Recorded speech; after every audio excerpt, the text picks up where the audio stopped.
Hi everybody, welcome back to Shell Star Stitches. Today's video is going to be all about hand dye.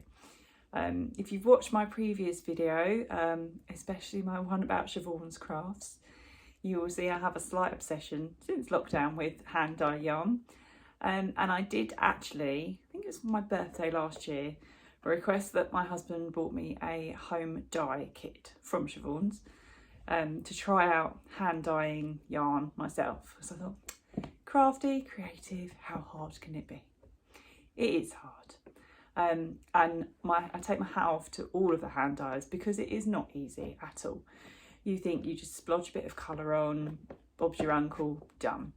But I thought I'd show you I think it's 3 lots of hand dyed yarn I've done now at home myself, and I'll show you the hand dyes that I made, my first one and obviously the other 2 practices I've had a go with.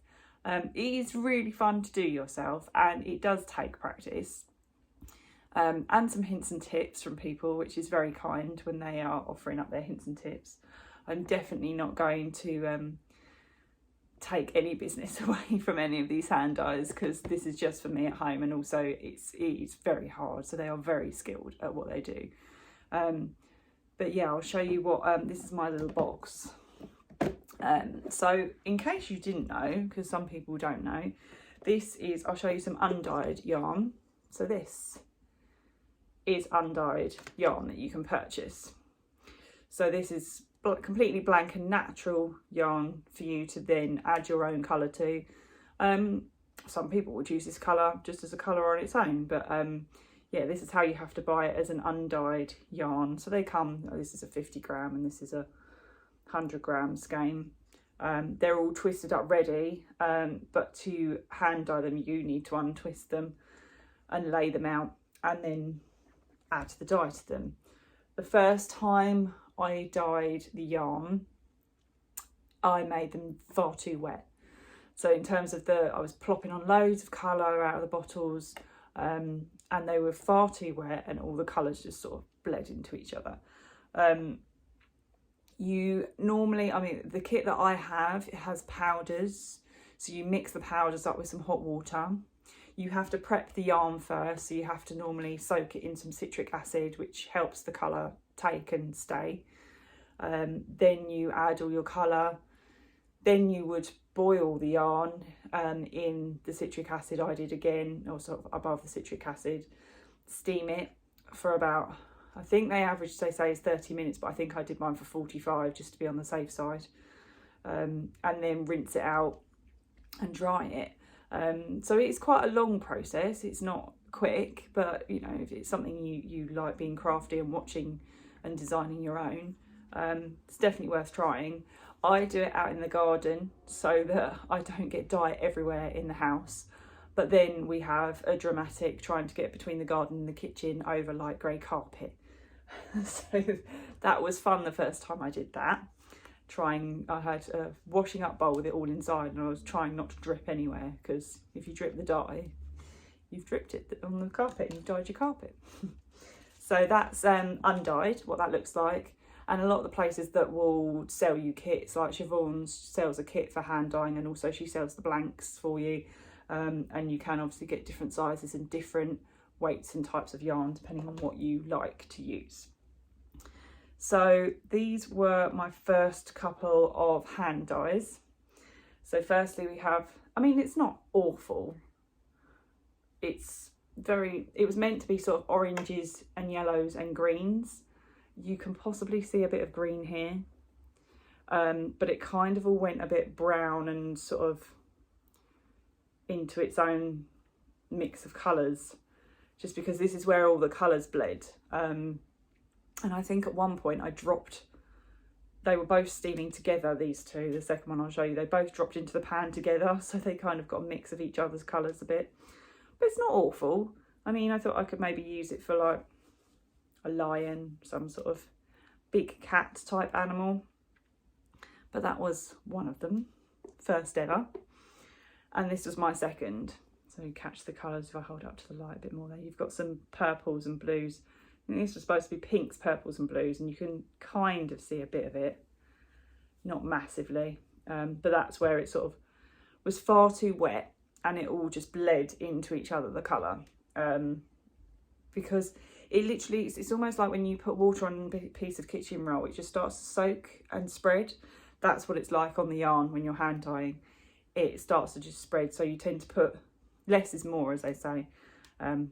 Once I sort of showed this to a couple of hand dyers and they gave me some feedback and help, which was really kind of them. They was like, yeah, far too wet. So those were my first ever hand dyes. Not a complete disaster, but you know. Then I think my second ones were these two. Much better, as you can see. So I'll show you this one firstly. So we've got some pinks and purples in there, and I've tried to go for some blue sort of speckled rather than completely blue. So just kind of blobbed little bits on here and there and everywhere. So that's the second one, not too bad. Definitely didn't over wet and over dampen that. And then this was, as you can see, I think this is what I was going for originally here. You can see I didn't quite achieve that, but yeah, oranges, greens and bright yellow, so it's like tennis ball yellow, and I think this is traffic cone from Siobhan, traffic cone, tennis ball, and oh, I can't remember that one, maybe just lime green, but yeah, that's a nice twisty one. It kind of reminds me of obviously lemons and limes and oranges. I haven't used these yet. I really need to think of a project for these. And then my final attempts, so this was a 50 gram I did. I think this was actually supposed to be more of a black, but it's sort of come out a bit navy blue. It's learning the quantities and sort of strengths of how much powder to water, etc. To get used to, but we've got some yellows and blues. I think we've got 1, 2, 3, 4, 5 colours in there. I think I've worked out that 5 colours is slightly too many. I think 4 colour max. Sort of on these, unless you're doing like a rainbow at the top end and plain at the other end, but yeah, so at least it's not just a whole muddy colour. That was just a 50 gram ball, and then I decided to dye 100 grams, and I think I went a bit crazy with the colour here, as you can see. So again, I think this was more supposed to be black, but it's come out like a sort of navy-ish. We've got some grey and pink in there, some sort of baby pink, orange and blue, hot pink and purple, and turquoise and like a lavender colour there. So I did go a bit mad on the colour front on this one. It will be interesting to see what it works up like when I actually make something out of it.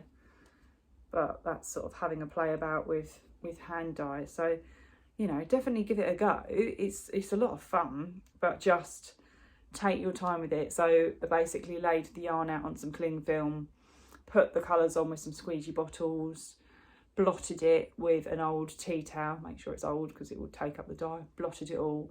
Then you have to flip the yarn over and do the other side, so you need to, if you want it sort of in continuous sections, you need to try and match the colours that you've put on both sides. Again, blot that, and you wrap it all up like a little sort of sausage in cling film and steam it afterwards, and then obviously rinse it out and dry it. But you know, it is a lot of fun. You do need to be careful because obviously the citric acid and the powders, etc., they are all chemicals. So you use gloves all the time, and obviously you can dye your hands otherwise. So you have to take your precautions and make sure you're sensible with it, especially as you're then steaming it over heat. So obviously you need to be careful if you've got any children, etc. around. But it is a lot of fun to do, and I would definitely recommend kits, buying a kit to have a go. Siobhan's kit was, I think, about 30 something pounds, and it had 6 different dyes and some citric acid all in sort of little tubs, and some skeins for you to try. So definitely buy like a starter kit, because then you've got all the little bits that you need to see how you get on with it, and then you can add and buy different colours and citric acid and stuff to add to it. But there's quite a few videos out of sort of helping you for hand dye, and yeah, just give it a go. It's fun. I do it in nice weather in the garden, and also then your yarn can dry outside, drip dry, because it's quite wet once you rinse it. But yeah, hand dye is a lot of fun, but you do need to have a lot of skill. So these hand dyers, it's not easy. So yeah, support your hand dyers, but have a play about and have a bit of fun. Thanks for watching, and I'll catch you next time.